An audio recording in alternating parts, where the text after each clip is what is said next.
Let's get to that there. A stormy Thursday all over Indiana, including this funnel cloud that was spotted in Crawfordsville. We have learned that there were tornado warnings last night, but these did not actually touch down here. And we'll give you a look also at some of the damage from those storms. This is in northern Grant County, so up north where in Marion, kind of in that area. So hail, strong winds moved through this area. So far this morning, we are not hearing any reports of any serious injuries from these storms.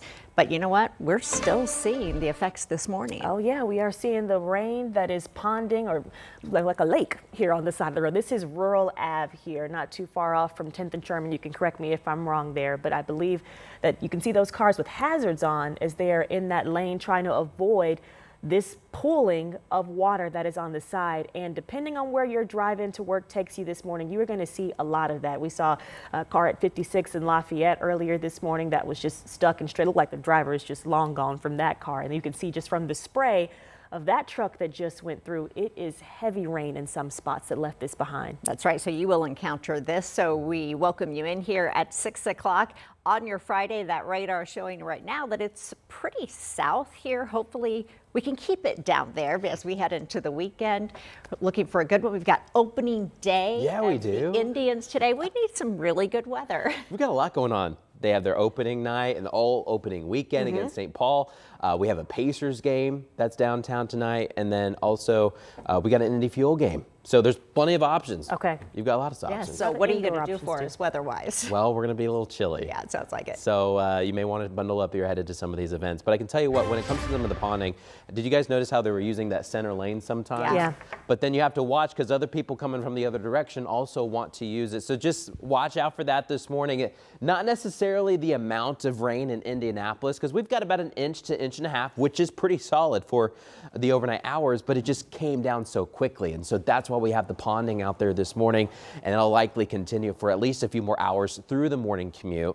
And then we picked up 2 to 3 inches of rain for some of our northern counties where you had bigger thunderstorms passing on by.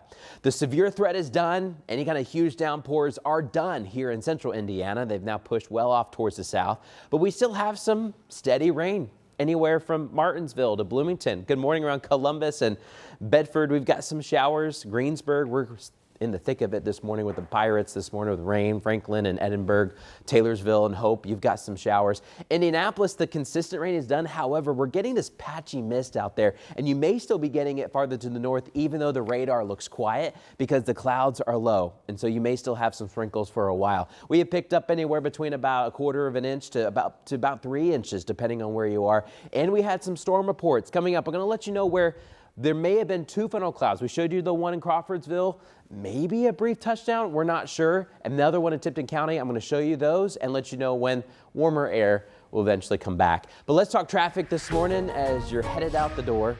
Just watch out for a lot of road spray this morning. We don't have any huge crashes this morning, which is good. Now we've had a couple vehicles that have kind of gotten stuck in some of the water. For example, out on Lafayette Road on the west side, as you're crossing about 56th Street, we've had a car that's stuck in a ditch with some of the water. This is a live look on the northeast side. I know it's hard to tell because we've got a lot of rain there on the lens this morning. Traffic's moving, and traffic's moving fine in Seymour. Good morning to the Owls. You were soaked out there this morning as the rain's coming down, but coming up, we're going to time out when the end of the rain will be, when the clouds will break, and when we'll finally warm up. Julia? Purdue survives kind of a very close one in the Sweet 16 last night with a very last-second win. A win is a win, though. The back and forth battle over 10 Texas came down to the final seconds there. Trey Kaufman-Wren had this one shining moment with this tip-in with less than a second to play. They were playing Texas out in San Jose. So that put Purdue up 79-77, and they're moving on to the Elite Eight now. Head coach Matt Painter often reminds his players it's not always the first shot of a possession that matters most. Yeah, I'm thinking about the next play. No, the next play hasn't happened yet. Yeah, that's what I'm thinking about, the possibilities of what could happen next. And so getting emotional at that time, but we told our guys, like, if we get this shot from Braden and we get it, 2, 3, 4 seconds, like, nobody's a safety, like, get on the glass. Get on the glass. Get on it, be up there, get the points. Purdue will face Arizona in the Elite Eight this weekend. Tip-off is Saturday night at 8:49, but big congratulations to the Boilermakers. Oh, yeah. So Purdue fans are excited to have at least one more game ahead of them. We're going to hear from some fans who traveled to San Jose, saw this happening in real time. They tell us it's nice to see the Boilermakers come out on top of a last-second play. I thought Texas had a little bit of momentum, and they were hitting the threes. And, it came down to the wire, and the tip-in did it. It's just right place, right time. It seems like the Boilers are sometimes on the other end of that. This year, we got it. All right, again, Elite Eight this Saturday. If the Boilermakers pull off the win, they're playing in the Final Four, so they're coming back to town with their heads held high. Well, and the Final Four weekend, by the way, just around the corner. It's next weekend. We know thousands of basketball fans will be in the city. So as all the excitement grows for the final days of the tournament, city leaders are showing us their plans to keep everyone safe. Police Chief Tanya Terry says that there are no known threats and her officers will be out and about making sure it stays that way. IMPD will maintain event-level staffing across the city with additional help from neighboring agencies, even state police. So the department is also using real-time crime centers to really just monitor crowds and maybe incidents. Our goal is to maintain seamless communication and rapid response to all events and all capabilities, as well as monitor the rest of the county to ensure that everyone has a safe and happy weekend. So you'll also see additional manpower by state police, as we mentioned, and those neighboring agencies. The biggest impact, though, we might see for fans might be the traffic. And a lot of fans here might be staying at some short-term rental properties. That's a pretty common way to stay. It certainly is, but before they get settled, city leaders have taken a look at those properties and gotten a hold of property owners and holding them accountable to make sure their guests are safe. Anna Chalker is in studio with a look at how they're monitoring all of this. Good morning. Good morning, ladies. We all know you might want to keep the party going once you're leaving downtown from all the Final Four festivities.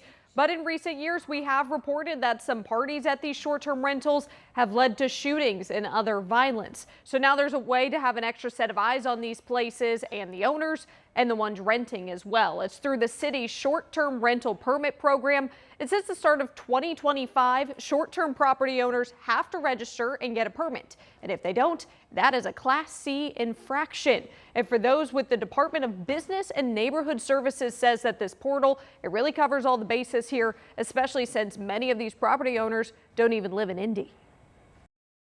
They want to be good stewards of their property and of the city. They take care of their property, they screen their guests, and that's fantastic. Short-term rentals really are a great tool for, all the tourism that comes at Indianapolis, and we want to keep spurring that. So when you're added to the registry, we know people are determined to keep things safe.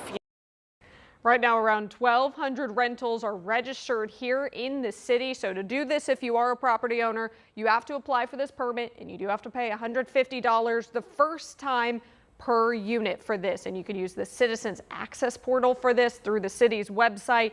Easy process. We've been able to see it. And then they put everything on a gigantic spreadsheet. Okay. So anyone can see this, which is good, so everyone can see it, especially these neighbors in these neighborhoods where they're starting to pop up and you may not even know that a rental's in your company. So coming up, we'll kind of share the reaction about that, how some of these neighbors are feeling, but also if you think you have something going on in your neighborhood, where you can go to report this stuff. And we've seen so many cases of out-of-state owners that just kind of let their place They go. just want to have the property for the money for it, and they don't even know things are happening here. Held accountable now. Yes. Thanks, Anna. All right. Want to remind you, you can keep up with all things March Madness right now with Locked On Sports on WTHR Plus. If you don't already have this, it's easy to download. It's free streaming app to watch it on your TV. And at 8:45, we have an interview with some of the gang to talk more about Notre Dame women's basketball because they've got a big game coming up a little later today at 2:30. They're playing Villanova. Good morning, Matt. Yeah, they are the Lady Fighting Irish, and they're on a roll right now. Hey, we're wet out there this morning, and it's so much colder. Temperatures are in the 40s. Rain is gradually wrapping up, but there's still some mist out there as well. North winds today will make it feel so much colder than the 80s yesterday. Coming up, I'm going to let you show the wind chills. We're going to show you the wind chills throughout the day and into the weekend. Thank you, Matt. They're actually playing Vanderbilt. Got the wrong V there. It is 6:10. Here's some better news. Breaking news out of Washington. A bill to fund the Department of Homeland Security finally passes the Senate. We'll tell you what the bill does include, what it doesn't include, and what it means for those long lines at the airport. And singer John Mellencamp honored with iHeartRadio's Icon Award. And guess who gives him his award? His daughter, Teddy, giving that also with a special message.